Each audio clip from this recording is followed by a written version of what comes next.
Hey witches, welcome to Busy, Gritty, Inked and Witchy, a magical living podcast for the busy witch. I'm Morgan, eclectic witch of almost 25 years, Avalon priestess, and busy witch. Here we'll talk all things witchy, from current metaphysical happenings to my busy witch tips and tricks, and everything in the in-between. This podcast is my personal journey, filled with my knowledge, opinions, and unique way of looking at the world. Join me as I weave the magical and the mundane in every episode.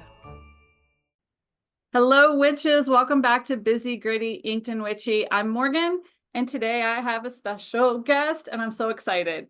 I want you all to welcome occultist, paranormal enthusiast, and psychic medium Emily Walden. Hey, thank you. Yes, thank you for coming. So we are going to talk spooky shit today. I have some questions, but other than that, or if we go off on a tangent, I'm good, because I just wanted to, it's still spooky season. And I'm super excited to be able to talk to a psychic medium, not only a psychic medium, but one who goes on paranormal investigations regularly. So that's the kind of stuff I want to cover today. Yes. All right, perfect. Because that's some of my favorite stuff to talk about. Okay, so tell listeners a little bit about yourself. All right. So first off, hi listeners of Morgan's podcast. A phenomenal woman, phenomenal podcast. I did listen to quite a few of your episodes before coming on here. About me, as she said, my name is Emily Walden. I have been doing overnight investigations with either solo or with a group for probably about 5 years. It's only been the past 2 to 3 years that I've been actually going with a group. Before then, I would always go by myself. As a child, I was the weird kid, as I think many of us were. I would see the shadows. I spent a lot of time by myself. As a child, I just tend to connect to spirit more than I did humans. Now that's changing, thankfully, right? And I have a lot of spooky, really weird experiences that I just could not shake. And it got more and more interesting. Like, whenever I was a teenager, physical objects would move quite frequently around me. Doors would be shut. I would wake up, and even as a child, I had an altar. I didn't know that it was an altar. I just knew that I had space, and I had like a little tea light candle, and I would gather flowers, and I would set it all out, and I would speak to, I wouldn't say necessarily an imaginary friend. Definitely wasn't imaginary, but it was a spirit that has been with me my entire life. And I would wake up and the flowers would be in a different part of my room. Or when I was in the bathroom, in the shower curtain would move. 3 years ago, of more recent, I was sitting in the bathroom doing what we do in the bathroom, and the toilet roll was scooting ever so slowly, all on its own, and I'm watching the spirit just move it, because I was a little bit of a temper tantrum, and I didn't want to talk to people, and I didn't want to talk to spirits, and I just wanted to be by myself. So this spirit was like, okay, we're going to get your attention, and would start to push things off of tables, including the toilet roll. Or I freaked out my elementary teacher when I was younger. Her sister had passed away, and I asked my teacher who was the woman that was always in the room with her. And she's like, well, what do you mean? I'm the only adult other than the teacher aides that would come in every now and then. And I described the woman to her. I was like, but she's kind of transparent. Like, I can see through her. It's really weird. I didn't have this understanding as a child, you know? And I think I broke that woman for just a moment. Just tears. And I was like, okay, there's something that I am noticing that other people are not noticing. And that sparked my love for people. I would do readings for people just to do readings. I love collecting tarot cards, mainly for the images and the graphics because they're really pretty. Mm-hmm. But I hardly ever actually use them. I am more of a mentalist. I would prefer to connect to people's energy because everyone has a very unique energy signature, right? Everyone feels individually different. Your energy and my energy, where there are similarities, all in all, they're very, very unique and different. I learned that mostly as a child by trial and error, and occasionally getting into trouble for the things that I saw. We had a little religious trauma a long time ago. We're good now. That was a little bit of a ramble. No, you're good. That's kind of like the origins of Emily the Strange. No, it's good. And it actually popped so many questions into, like, as you were talking too, which I think the first one is like, when did you actually go from, okay, I'm just a weird kid, to I'm psychic? Like, I realize now I'm a psychic medium. That is a really good question. I don't believe that I heard the term medium until around 5th grade. One of my best friends in elementary school, her father was a pastor. So if I spent time with her, I spent a lot of times in the church. And the more that I learned about myself actually came in a damning type of situation, and it made me feel scared for myself. I was like, oh, what I'm doing is wrong. So Yep. this is kind of the first introduction, having people tell me that I'm going to go to hell, and oh, well, you're not supposed to do that, you're not supposed to see those things. I had that guilt, but I still did it anyways. Because it's one of those soul callings that you cannot ignore. I would wake up and see a spirit over ahead of me, or at the end of my bed, or riding along. It's something that I could not ignore. I think when I was in middle school was when I first got my first tarot deck, and the concept of like the new age was getting really popular around the time in, say, the early 2000s, somewhere around there. New age was getting really, really popular. I didn't know of anyone in my school, or I'm from a very small town in Kentucky, and it was not a thing that anyone talked about unless it was in a negative way. So I knew that I was a medium, and I knew that I could seemingly read people's minds. I didn't know the term psychic for it. That wasn't until probably later in middle, early high school, which would have been around 2003, something like that, that I actually had the terminology to describe my phenomena. Yeah. It opened up a whole new world to me. I was like, oh, there's more people that are just like me. And it gave such a confidence boost. I didn't really have anyone much to talk about it to, except, bless my mother. She has always supported me. She is always, and I'm very grateful, because I know that there are many people, and probably including some of your listeners, that their family was not as supportive of their skills and talents. My family was, or I should say my mother was, because I didn't tell anybody else. And I would do readings for people more so in high school, intentional intentional readings, I should say, because I had the bad habit of reading people quote for filth in middle school. And that didn't make me very many friends. And I wasn't trying to, it's just my neurospicyism.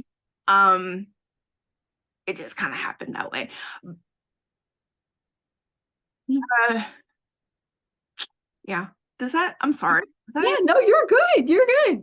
You're good. It does. And it also, okay, so do you just like, are they just always around? Do they always like come up to you? Do you see them? Do you hear them? Is it more like a third eye hearing, or is it like an audible? Like what is the extent of your clairs? Your clairs. All of the above. Okay. All of the above.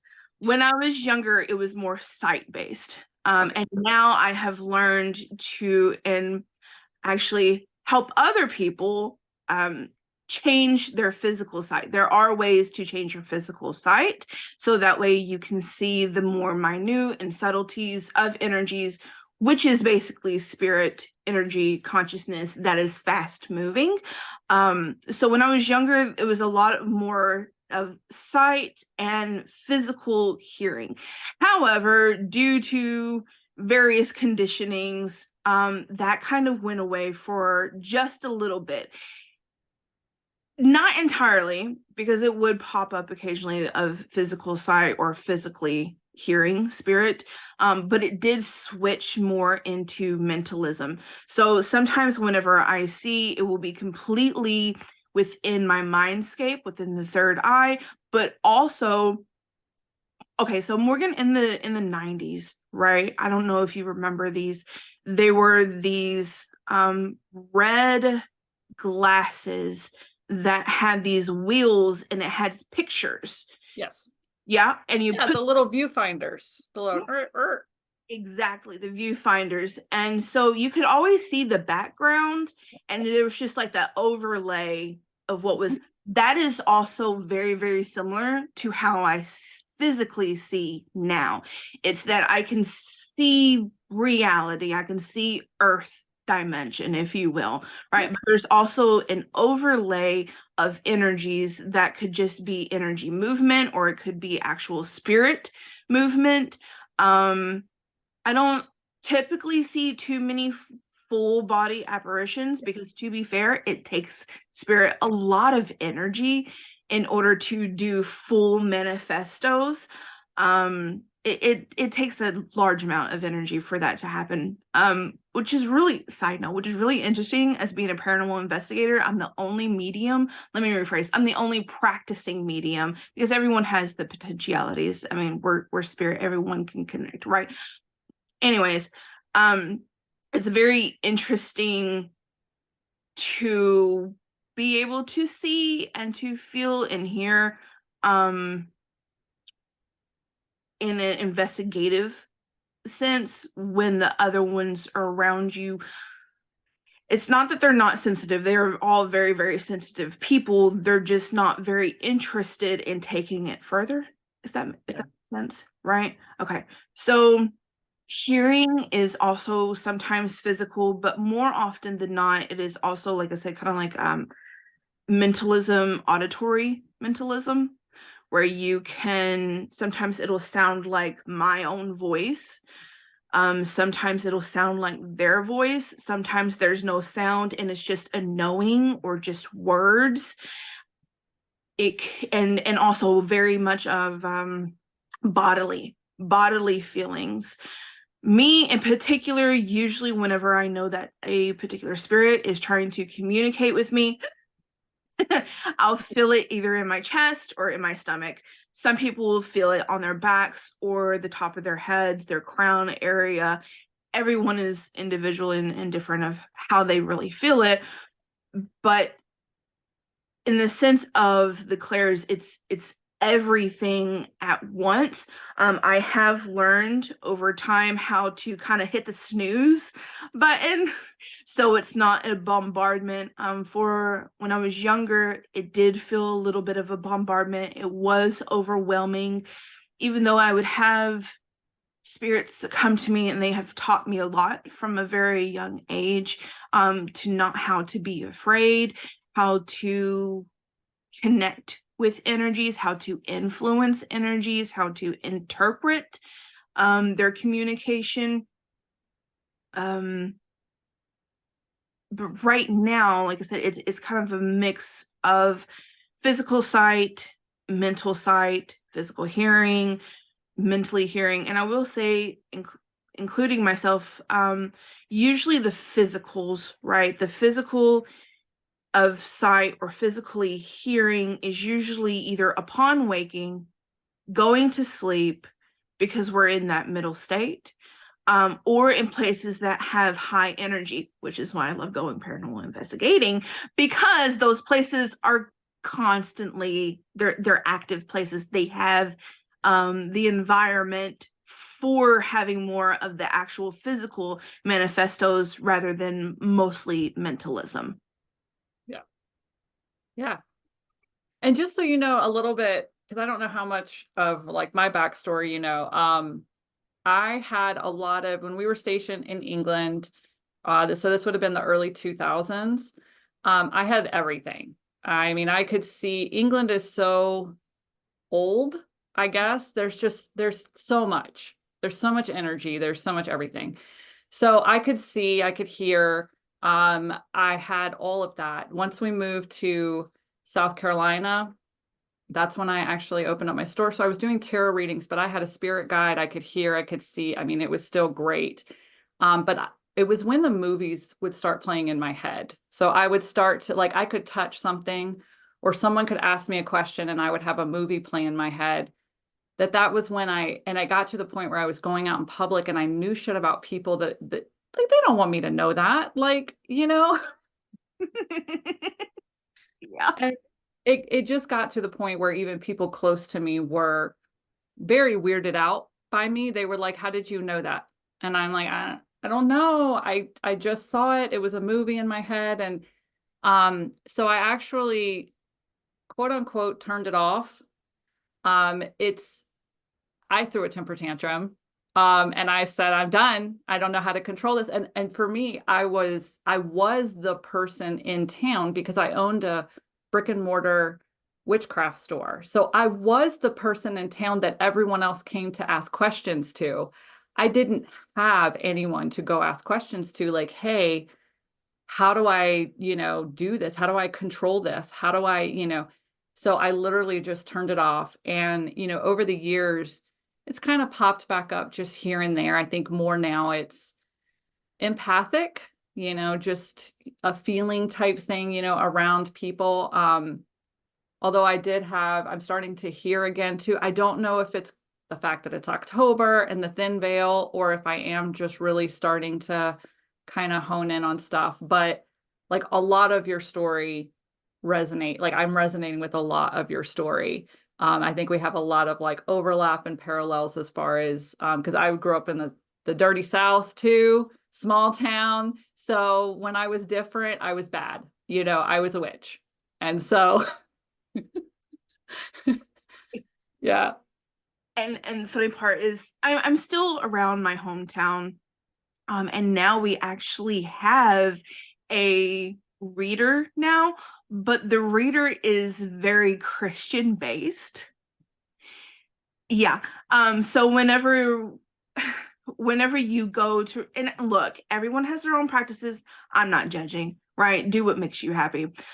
But her particular practice is you go to her to hear from the angels and your loved ones. It is very like she calls on the archangels and, relays messages that way. And that's great, especially for the Bible Belt town that it is. Bardstown, Kentucky. Some people may or may not have heard, is the bourbon capital of the world. So if you're into bourbon, you'll know what Bardstown is. Otherwise, you'd be like, what is that? It's a small hodunk town, which is it's nice, but yeah, I had the same exact thing, Morgan, of whenever someone's talking, or one of the reasons why I love to read.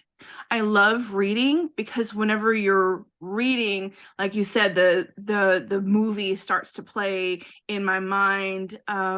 that's how a lot of like life regressions come in for me, is while I'm reading or I'm listening to other people's podcasts, or like outside of specific focused meditation time where, you know, is intentional. I had the same exact thing. Like someone will be talking and I'll get the movie in my head, and I have learned to not interrupt people anymore.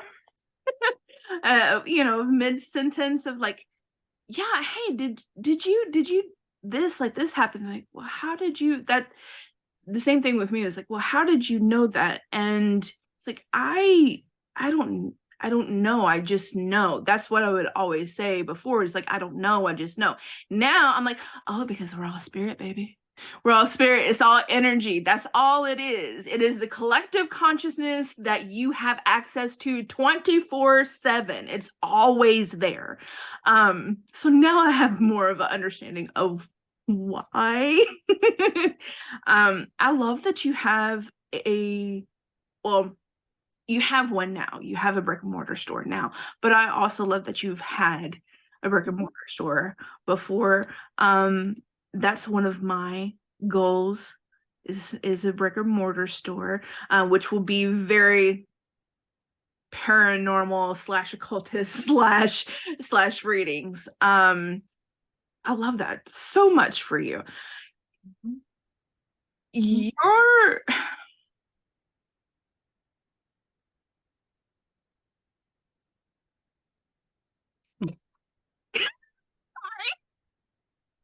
Are you getting like a yeah. It's like it's your life, and it's so incredibly beautiful, because I've never intentionally have ever tried to really connect to you before, except for right before the call, right before this podcast. I did sit for about 10-15 minutes to try to connect to you, and that's the first time, because I wanted to get more of a understanding of you and your practices, so that way we could have a really good podcast episode. But I'm seeing a lot more of the overlap, as you mentioned, where we both had these temper tantrums of like, this is too much, this is too overwhelming. And I've had those episodes a few times in my life, not so much within the past. I don't think that I've turned it off or hit the snooze for a long period of time, in probably at least 7 or 10 years. I'm 33 now. So it was in my 20s that I really turned it off, but that was also a really dark time in my life, like various domestic abuses, and I didn't want to follow the guidance because I was very much in survival mode and I was afraid to leave. Yeah. So I was like, oh, there's some similarities. You know, all of the, yes. So I'm glad that you understand that. I would physically see spirits within the house telling me it's time to go. It's time to leave. And it wasn't until probably 3 years, we were together a total year of 8, but the last 3 year I completely turned off everything.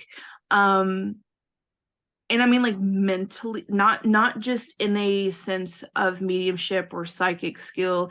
It was, I wanted my body to be completely and entirely numb.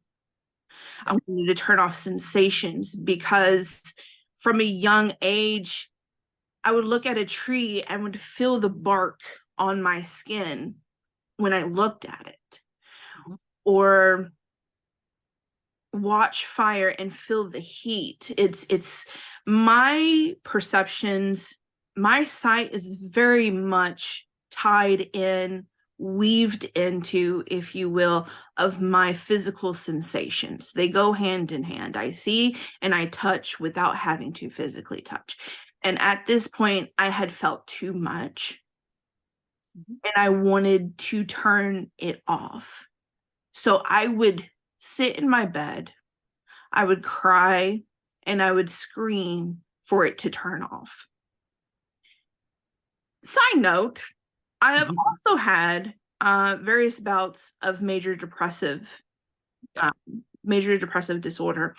Since I was a very young child, I have vivid memories of when I was probably around 7 or 8. Bless my mom. Like, I was sitting crying in her lap, begging, asking her if I could die because I just didn't want to do it no more. I am very grateful now that that's mediumship and psychic awareness and just energetic practices are far more common now. So that way people can get the help and the guidance that is really needed, because it can be scary, it can be intimidating, and really, really freaking confusing. For a while, I was worried that when I was younger, I was worried that I was schizophrenic. But I also learned that no, I'm not, because what I would see or what I would feel was also validated from other people, or say my dreams, it would happen. So that validation helped me to get out of wanting to be numb all the time.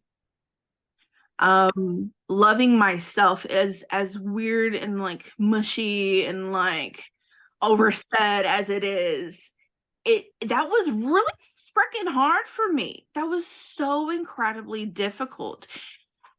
But when I decided that I needed to lose everything that was harming me, that is also simultaneously when my skills and abilities started kicking up again, because there was no negativity, there was no depression or grief or anger or anxiety or judgment. You mentioned that I love people watching, by the way. Like, right? Like, I like to just people watch and like kind of feel into their energy and know a little bit of their stories and all that stuff, right? And I I firmly believe that we are able to see those things about people because either one, we have lived it, or two, we are very non-judgmental about it. If we were going to be judgmental a-holes, we would not see those things for the most part. I mean, depending on your practice, but your morals and my morals are the same in that we intentionally don't try to go about harming one another.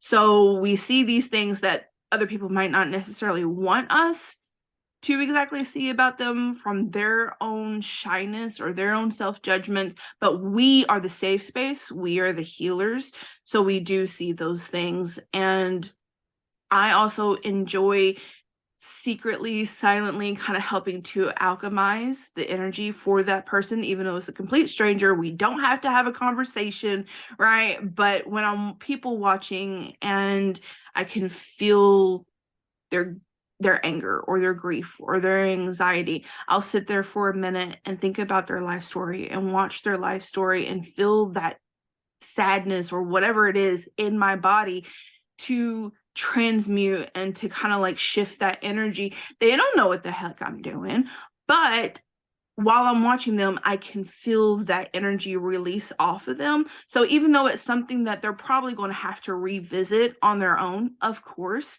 self-awareness, self-accountability, all that good stuff. But I love being able to do what I do and who I am, because there's a lot of things that I do in silent to help other people. And I wouldn't be able to do that if I didn't have all those weird experiences, when I was younger. Yeah. Yeah. And I'm the same. I was diagnosed with major depressive disorder at like 18, 19. So same. And then it was just actually when you were talking, it kind of hit me that shortly after I threw my temper tantrum, I was probably 28. I threw my temper tantrum, shut it all off, and that led what ended up the snowball effect that happened were the worst 3 years of my life. I was actively trying to just mess my life up as much as I possibly could, and I felt extremely lost as well. And so therefore I cut myself off from my spirituality and who I was, and in an attempt to find myself, which is so ironic. I guess, when you look back years later, you're like, oh, honey. Isolation, right? It's a double-edged sword. Isolation, I call it my cave. I'll go back into my cave for a little while where it's like, oh, I'm going to go on my own self-discovery. I'm going to, figure myself out. So let me just go isolate for a while, knowing dang well that also simultaneously it eat away at us. I've done the exact same thing, Morgan. I do want to talk about paranormal investigating because that is something that I used to do back in the day. It was fun. I would rather hang out in a cemetery at midnight than a lot of other places, like a crowded mall at Christmas. I'd rather go hang out in a cemetery at midnight. Yeah. There's a lot of things that I would rather do than go through like Black Friday sales and stuff like that. I have no time for it anymore. No. So yeah, so you said you've been paranormal investigating for like 5 years now? Around. It's been the past 2 to 3 years that I've actually gone with groups for over like private overnight investigations, such as like Civil War battlegrounds. That's one of my favorites. It was in Perryville, Kentucky. Perryville is a very small, very historic, and very, very haunted town. Waverly Hills Sanatorium, which was a tuberculosis hospital in the 1900s. Historic saloons, small town saloons that are right next to Civil War battlegrounds.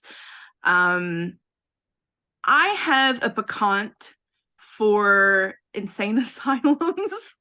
Oh, I love it. I love it. Yeah, I have a little bit of for insane asylums, or people that were just very, very ill, like poor farms. They're in, I think it's Indiana or Illinois. Is it? No, Illinois. The Randolph County Insane Asylum, which was a poor farm.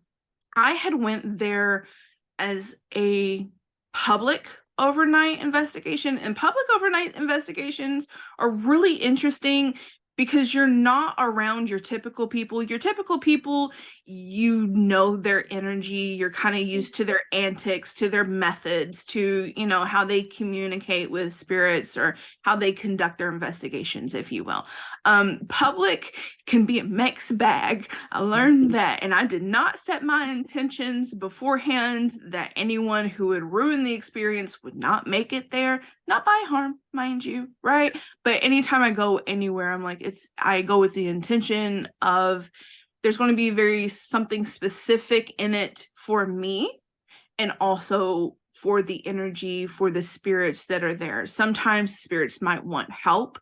Sometimes they just want to communicate. They just want to talk to people, especially talk to mediums, because if you're not a medium, more often than not, they use, not to say that you can't, right? Because they can be fun, but like spirit boxes, EVPs, recording and listening back for the sounds.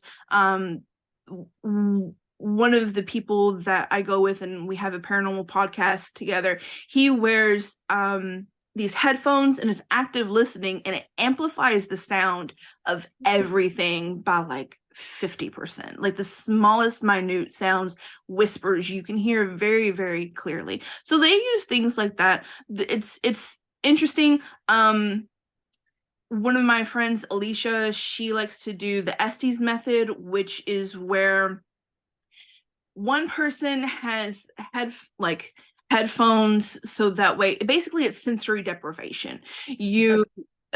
Headphones, blindfold, so that way, ideally, you're not able to see or hear what's going on around you, and the other person will ask questions.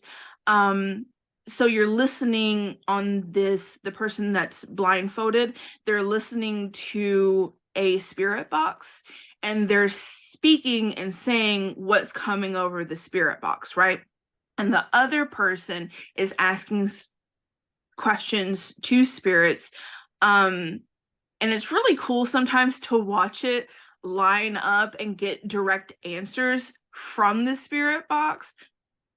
I've only done I've only volunteered to help with the Estes method maybe 2 or 3 times, because respectfully, it feels like nails on a chalkboard to me, because I'm hearing the sounds, but I'm also listening for the spirit box. And more often than not, they do not completely align. I really want to form a group of mediums. That is my goal. That is like top tier dream. So that way I can go on investigations, these paranormal investigations with other active, like lifestyle active mediums. So yeah, I've been doing it quite a few times as a group the past few years. Before then, I would go by myself. Not everything was completely legal. I might have trespassed a few times, but yeah, whenever you drive past places, you're like, oh yeah, that place is haunted. You know what I mean? It's like you can just feel it. You can hear. There's some places that I have not trespassed everywhere. Okay, like don't come after me, nobody. Like I got 2 kids. I can't go back to jail. Anyways, that's another story. Oh, I love it. I love it. There's some places that I go by and I just give like a little kiss, just like a little, you know, some place I really, really want to go into, or the places that I have been to, I give like blow little kiss, and it's respect. It's sending my energy. It's saying, hey, how you going? Like a little postcard, you know. I love doing investigations, like I said, because there are some spirits that really do want help. They need help. They don't know where to get it from.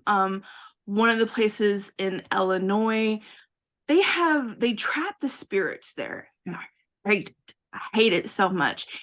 Inside of this building, in majority of the rooms, they have mirrors on the ceiling, on the floors, on the walls. They have all kinds of different communication boards, and they tell you, I haven't been there. I've only know this because of the group that I go with. They told me about it, and I've also driven past this place because I didn't want to give them my money. I didn't want to go there because I was like, I can help these spirits outside of being inside of the building. I just need to drive by it. But they will tell you, we like our spirits here. Do not let them go. Do not try to release them. There are some spirits that there, and also different places that I've gone to. There is, I don't know the technical term from it. I'm going to call it the overlord. Like there are spirits, kind of more malicious entities that try to hold the other ones kind of hostage, that they bring them down low vibrational level. Those kind of places are the ones that you'll more often than not get headaches, nausea, experience pain. Women may feel petrified, terrified. A jail that I went to, I had instinctively moved my bag. We was going up some stairs, and I moved the bag over my back to cover up my booty. And I didn't think anything too much about it. I just knew, oh, this doesn't feel good. Okay, so let me just, right. And when I got to the top, the tour guide was watching me because Dan had told him that I was the medium of the group. So sometimes I hate that, by the way. I just want to say that. Like, I don't always tell everyone that I'm a medium because I don't want to always be bombarded with questions, or like, well, what do you feel now? What do you see now? Or they'll know some history or information about the building and they just want to see what they can get out of you. But that's my own personal stuff, right? That's me. That's just me. And the tour guide was like, up here at this top of this jail, there is a gentleman who he was a rapist. Yeah, he like molested children, women, like murder, a really, really bad dude, a really bad dude. And now I'm not saying that every single spirit upon their transition stays bad, but this guy, he stayed bad. He still was not very pleasant. And he said most women feel like their butt and their back is being pinched, poked, grabbed, pushed on. He's like, so I thought it was very interesting that you moved your bag to protect yourself. Did you do it on purpose? I was like, not inherently, like I knew to, but it wasn't a conscious thought to do it. I just did it. That was one of the places that in the very bottom, across, so there's a jail and there's a museum, and we saw both of them in the same night and across the street from each other. And the jail, the very top had the rapist and the very not so loving person.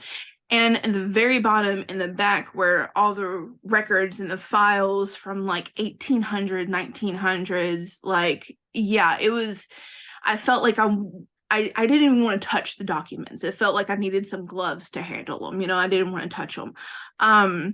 There was a entity there that was not human at all. That had some of the most repulsive energy that I have ever felt. And I practice demolantry. Okay. So I will purposely and actively go to places that have these malicious entities so that way I can communicate with them, so that way I can help the other spirits, or say, like clients, right, that I've been reached out to quite a few times that they have a problematic spirit, that things are being knocked down off the walls. This one woman, she messaged me, the pictures across was being knocked off the wall, covers were being pulled off of their bed. Her husband was more so targeted than her. He would have scratches, and she would go around the house with her Bible, praying, trying to get this spirit, this entity out, which also was not human. It was just a very not nice entity. Okay. She had messaged me because she was going through the house trying to get it out, and she would heard laughter, like children's laughter, or a man just like laughing at her. And the reason was, when she was doing it from a place of fear. Yeah.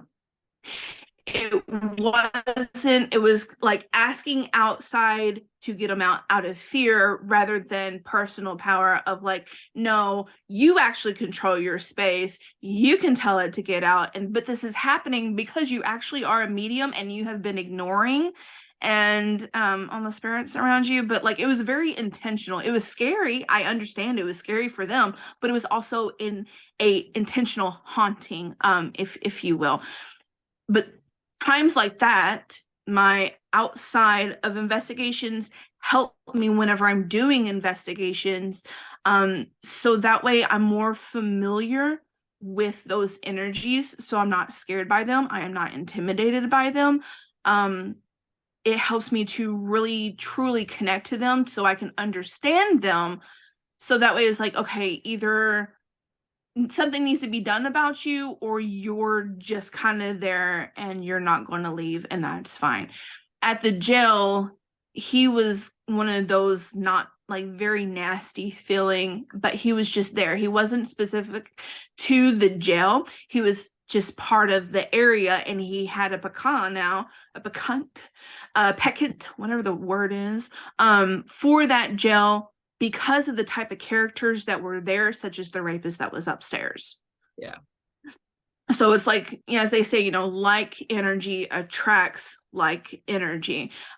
So that whole place kind of became a vortex of just nastiness in particular areas. It was also really cool. The jail had a certain part of a museum that had belongings from war veterans, kind of like this surrounding history, like relics and artifacts from the town, of people that lived in the town. And that particular part of the gel felt really, really good. And I could notice a physical, you know how like the two waters, like the two seas, the salt water and non-salt water, when they come together, there's that barrier, right? That building, that gel was the first place that really caught my eye to those barriers. And now I notice the barriers in other places too. So I love going on investigations because I'm always learning by my experiences, and it helps me in my day-to-day life. It helps me in future investigations. It helps me in my business. I love mediumship. Oh, I love that. And I think just to like kind of sum up here, I do have one more question that I definitely want to make sure makes it into this episode.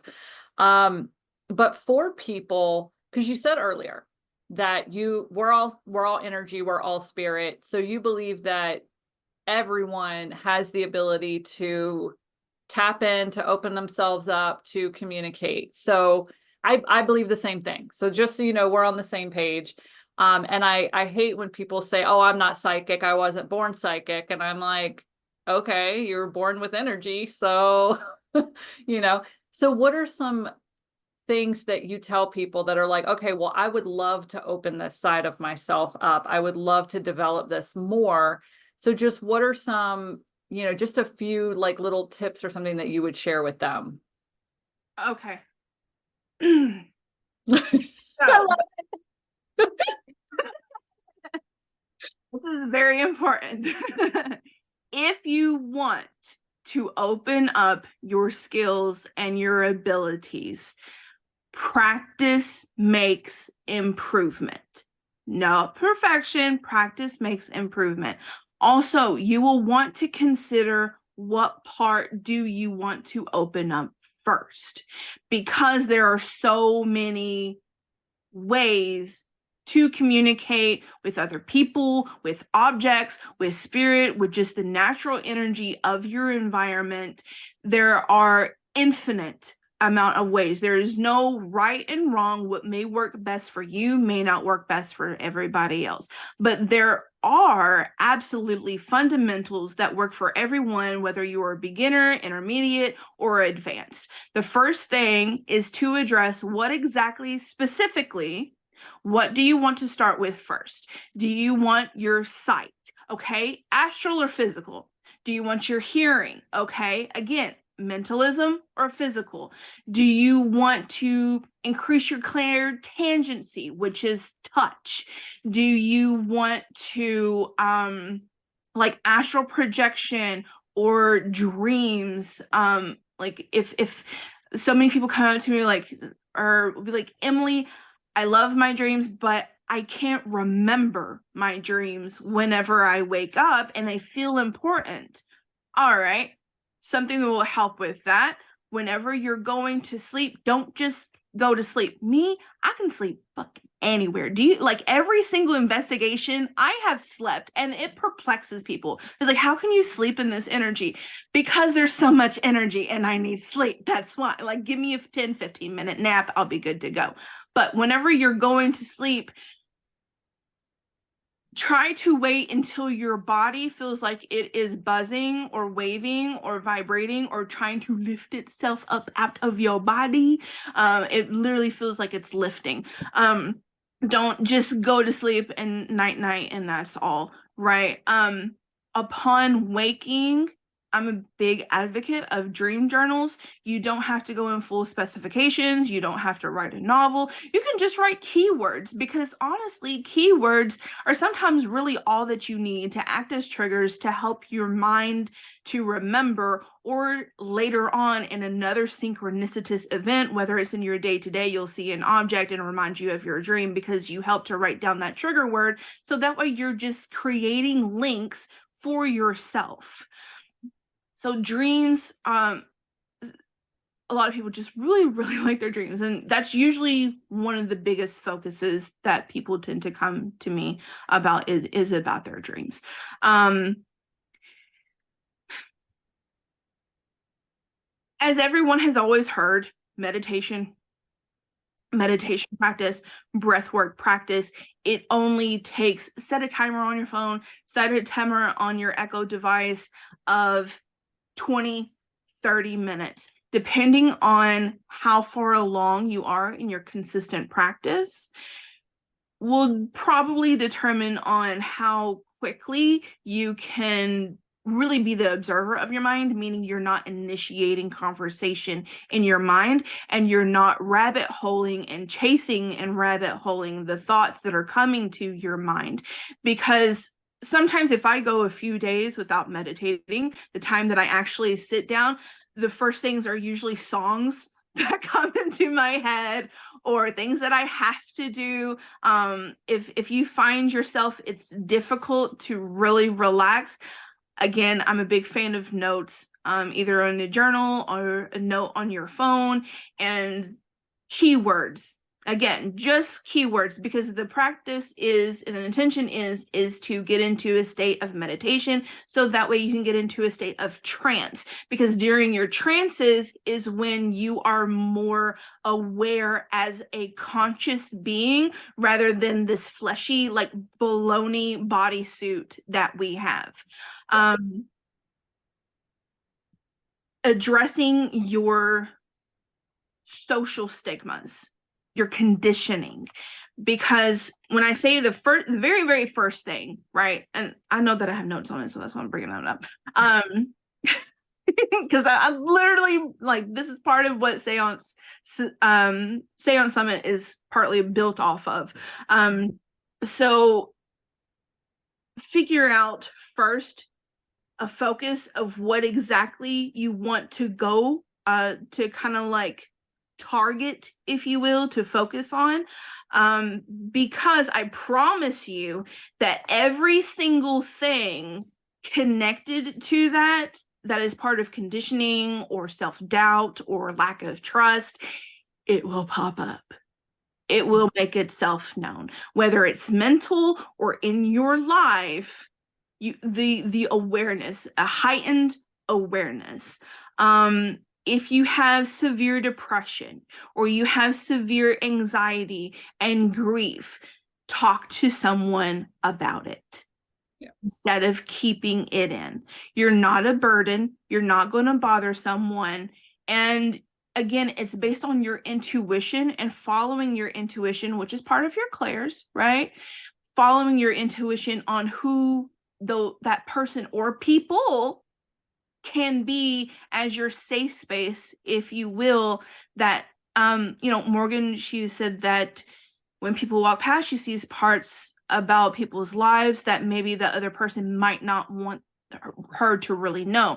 Those are the parts to be addressed, so that way your clairs can fully blossom in their full capacity as what it can be, because it is our own hesitation, it is our conditioning, it is our worries or our self-judgments or worried about how other people will judge us, right? That kind of like a radio dial, it turns down our full capabilities. Yep. One lady, a lovely lady that I had worked with, she came to me for mediumship mentorship. Wow, that's a mouthful now that I say it out loud. Well, but she came to me and we did 3 months together. And she had a lot of classical conditioning where spirit is outside of yourself, that they are so far away that they are, whether you want to call it heaven or the other afterlife, like they are separated from us. So severing the illusion of separation is also the biggest part of working on your clair skills. Meditation. Again, identity comes into play with the with separating the illusion of separation, severing the illusion of separation, because you get to not just see, but know and to feel yourself in a more collective sense, rather than I am Emily Walden, 33 years old, I live in Kentucky, that's it. Mm-hmm. Right? We get this very almost concrete conception, this notion of who we are. If you want to fully turn up your abilities, you're going to need to lovingly and safely, with discretion, I may add, because identity work is a little bit of heavy lifting when it comes to shadow work.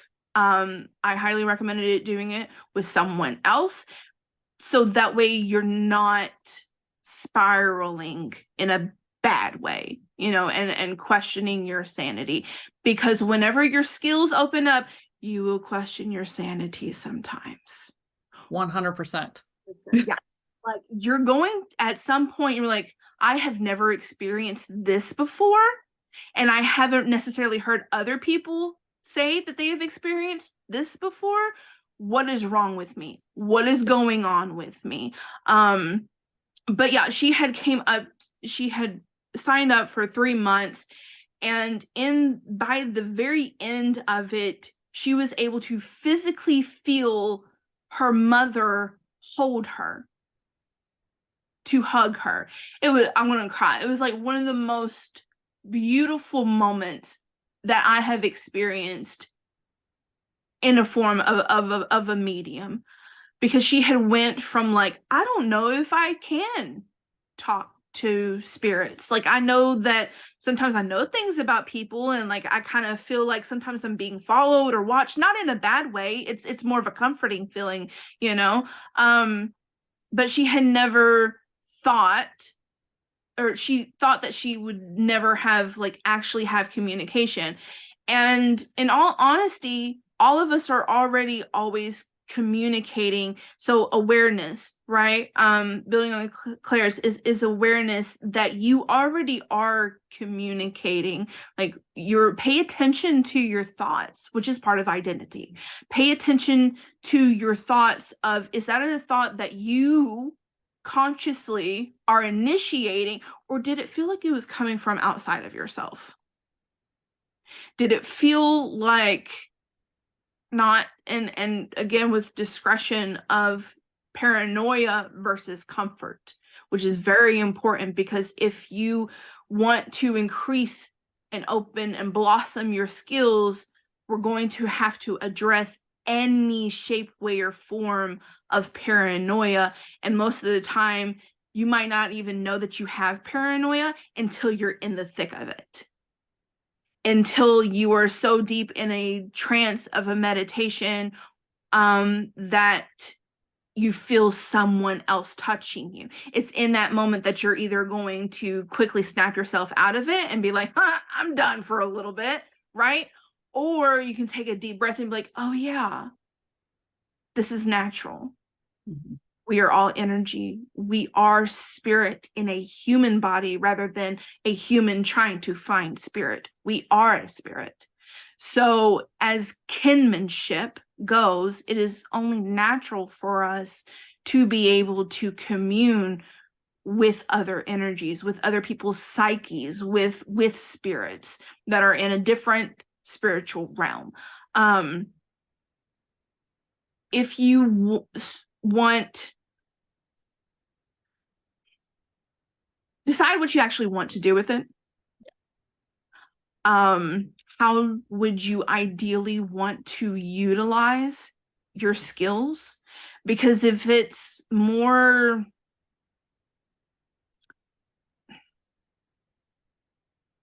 vein based, not to say that it still won't be there, it will be there, because that's just who you are.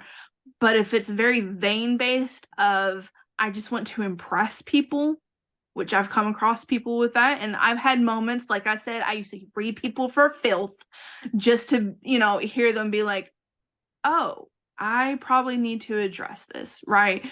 So looking at yourself of identity again, of like,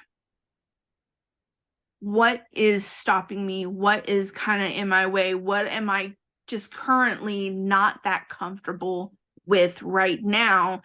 And not just leaving it there of being uncomfortable. Question it. Why are you uncomfortable? What's the worst thing that's going to happen if you do this thing? What is the worst thing? If you have listened to your urges, if you have a really, really strong urge, usually I'm not an advocate of just going up to a stranger, but if you have a really strong urge to go up to someone and mention someone specific, follow that. Sometimes we'll stop ourselves of like, oh, well, that's none of our business. Or like, no one wants a weirdo coming up to me like, I would like to talk to you about your dead son. You know what I mean? Like, it's you gotta finesse it a little bit. Just a little bit of finesse is required. Following your nudges, because there are sometimes that you'll get information about people that you can just keep to yourself. You don't got to talk to no one about it. Just know that you see it because, again, you're non-judgmental and because that information is trusted with you. So it's kind of more open. You don't buy into everything as separated from everyone else, or those who have passed on are truly separated from us. As a very base form and an energetic form, nothing is really separated. It's just different. There's no separation. It's just different. Like the same atoms that make up this, excuse me, also make up me, but they're structurally different. But from the base of it, it's the exact same. We're made up from the same atoms, the same, like chemical makeup changes. You get what I mean? So, yeah. So yeah, there's a lot of factors that I personally really like to cover whenever someone is like, hey, how can I?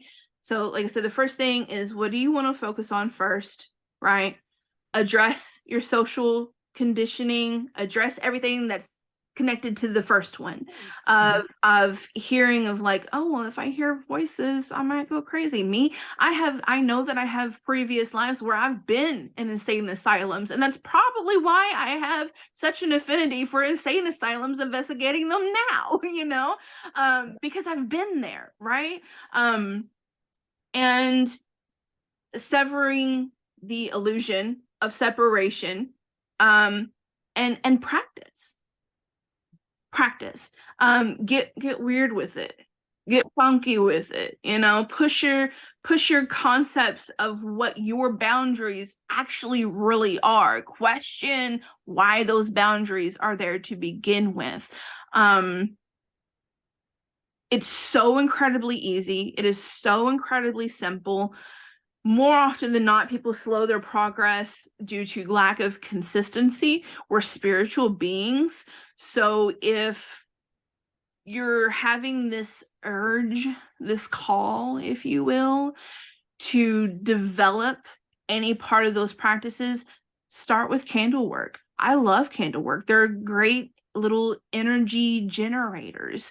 Staring into a flame, while it is kind of scrying, it's also hypnotism in of itself. So that way you can get out of your own way long enough for what information has been dying to come in. Get it? Dying. Get the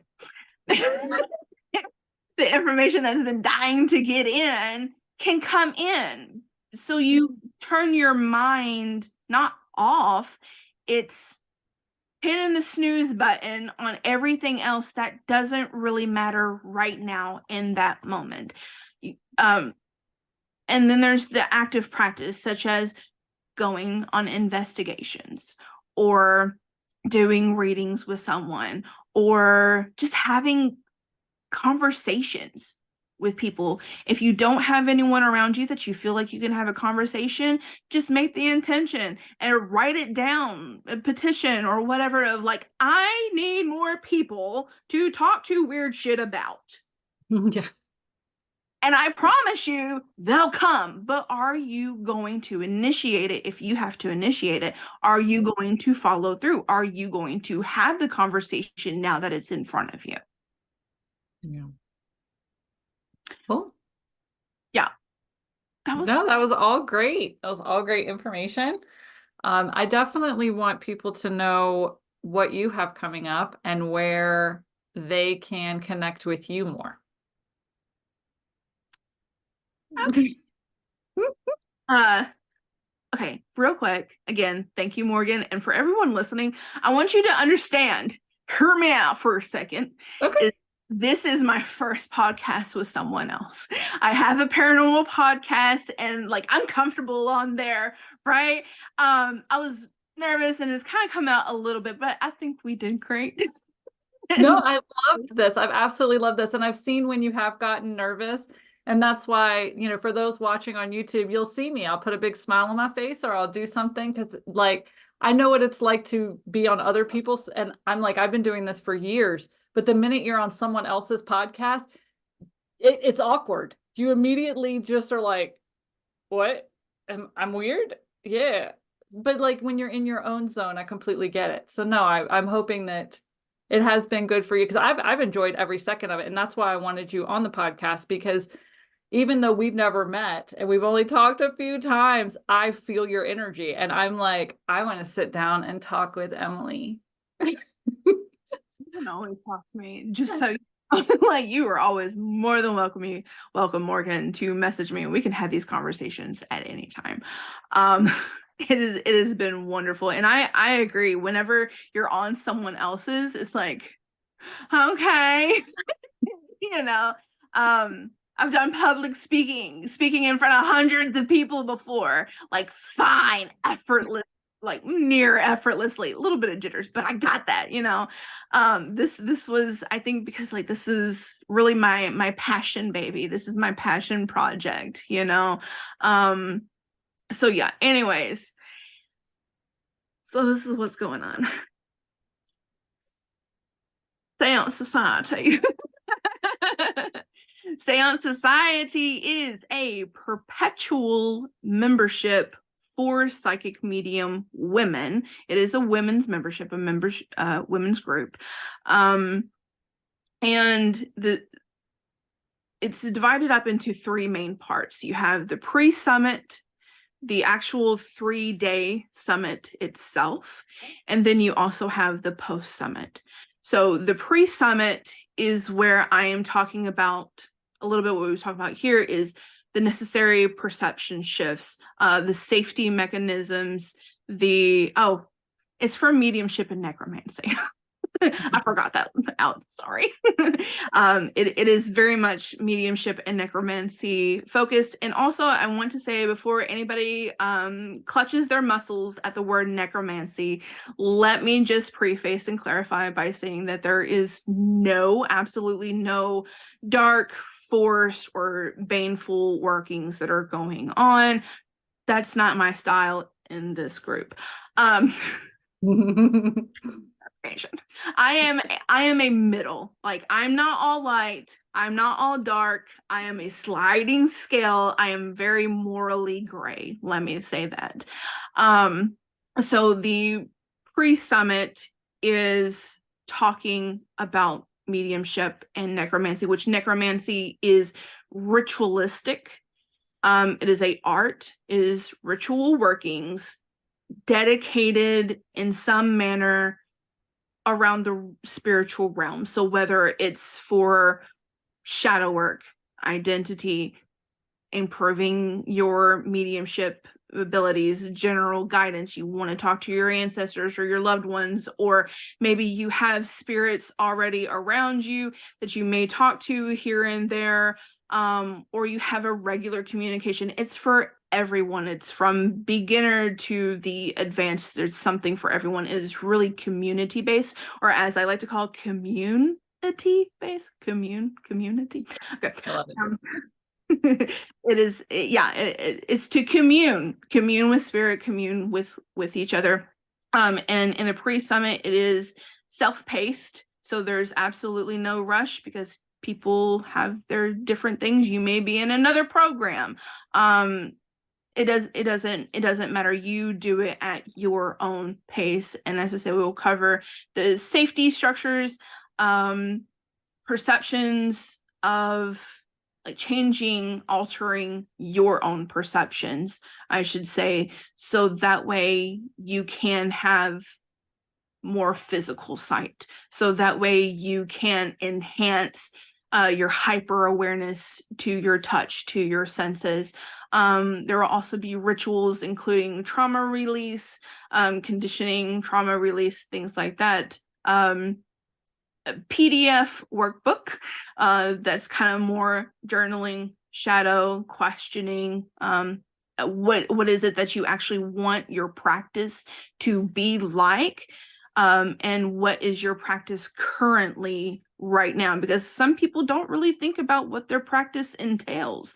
They just do and not really structure out, oh, well, this is what my practice looks like. So that way you can get a better, clear idea, a pathway, if you will, to what your practice actually can be, what you prefer it to be. The summit itself is 3 days. You can either be on, I call them the day birds or the night owls. It is a rotating schedule. So 1 week will be daytime, the next week will be nighttime. Now, keep in mind, you're only going to participate in 1 week for the 3 days. So you have the pre-summit, which is a lot of like pre-course work, more or less, to kind of like prime people up and get them ready for the actual seance summit, which we will have seances during those 3 days, because it's, come on, like, really, it's all about mediumship. We're going to have a seance. But I like variety. So 1 week a person might sign up to be on the day, or a person might be signed up on the night, which would be the following week, and it will just alternate. I'm going to keep it going until December 20th. December 20th is going to be the last day, the last rotation for Seance Summit 2024. 2025 will probably look different based on what we will gather and our experiences during the next 3 months in the Seance Summit. The post-summit is where the perpetual membership comes in. After you have completed the pre-summit and the 3-day summit, I'm not going to kick you out. You are able to stay there indefinitely as long as the internet is available. So there will be like little mini trainings, and then also once a month, all of us will get together. Anybody that wants to come, that's part of the group, we'll have one meeting a month, a Zoom call where we can just kind of have conversation and talk about outside of the private Facebook group that will be dedicated to Seance Summit, so that way we can have discussions in.